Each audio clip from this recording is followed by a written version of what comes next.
BNP মাঝে মাঝে সংখ্যা বাড়ানোর মতো একটা পর্যায়ে আন্দোলনে শুনলাম যে 64টি রাজনৈতিক দল নাকি বিএনপির দলে আছে। এই 64টি দল মিলেও শেখ হাসিনার টিকিটেও শিখতে পারে নাই, কিন্তু এই ছাত্ররা বৈষম্য বিরোধী আন্দোলন শুরু করেছে এবং সেখানে আপামর জনগণ নেমেছে। টোটালে 30 দিনের আগস্ট মাস 36 দিন হয়ে গেছে এবং শেখ হাসিনা পালিয়ে যেতে বাধ্য হয়েছে। এখানে রাজনৈতিক দল দেখে দেশে বিপ্লব হবে না, নেতা দেখে বিপ্লব হবে না। আপনারা মাইক পাইলে, আমি মাইক পাইলে বিপ্লব করে দিলাম, এখনই বিপ্লব হয়ে যাবে, এটা মনে করার কোনো কারণ নাই। যার কারণে আজকে একটা দরদি সমাজ দরকার। দরদি সমাজ বলতে এরকম যিনি অন্যের কষ্টটাকে নিজের কষ্ট হিসাবে মনে করবেন, এরকম একটা সমাজ দরকার।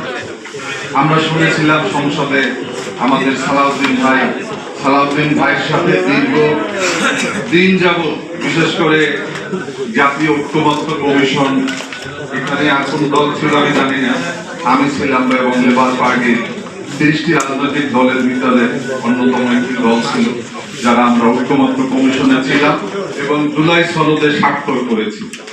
সেখানে সমস্ত বিষয়গুলো সিদ্ধান্ত হতো সালাউদ্দিন ভাইয়ের মুখের দিকে তাকিয়ে, এবং সালাউদ্দিন ভাই যেভাবে বলতেন সেভাবে সিদ্ধান্ত গৃহীত হয়েছে। তারা যেভাবে চেয়েছে স্থায়ী কমিটির মিটিং এ সিদ্ধান্ত নিয়ে তারপরে তারা সিদ্ধান্ত নিয়েছে গণভোটে, এবং গণভোট একই দিনে 2টা ভোট হলো। জনগণ 2টা ভোট দিল, প্রধানমন্ত্রী থেকে শুরু করে তাদের নেতা নেত্রীরা সবাই ভোট চাইলেন, জনগণ ভোট দিল। সংসদে যাওয়ার পরে বলল যে আমরা ভোটের যে শপথ তা আমরা নেব না, আমরা গণভোট বাস্তবায়ন করব। তারপরেও দিল্লি এখনো ক্ষমতায় আছে। আশ্চর্য ঘটনা, তারা ক্ষমতা পাওয়ার পরে বলল যে আমরা সংবিধানের আলোকে দেশ পরিচালনা করব।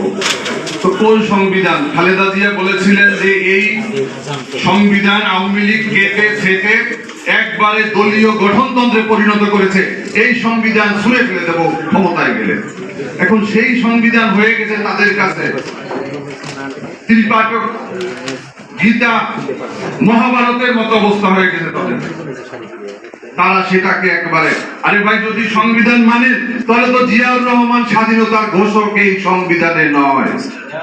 যদি সংবিধান মানেন নির্বাচন হওয়ার কথা 29 সালে, যদি সংবিধান মানেন জাতির জনক শেখ মুজিবুর রহমান এবং তার ছবিগুলো সব মাথার উপরে নিয়ে রাখতে হবে। আপনারা এগুলো ভঙ্গ করছেন কেন? সংবিধান অবমাননার দায়ে এই সংসদের সমস্ত সংসদ সদস্যদের তাদের সদস্য পদ চলে যাওয়া উচিত।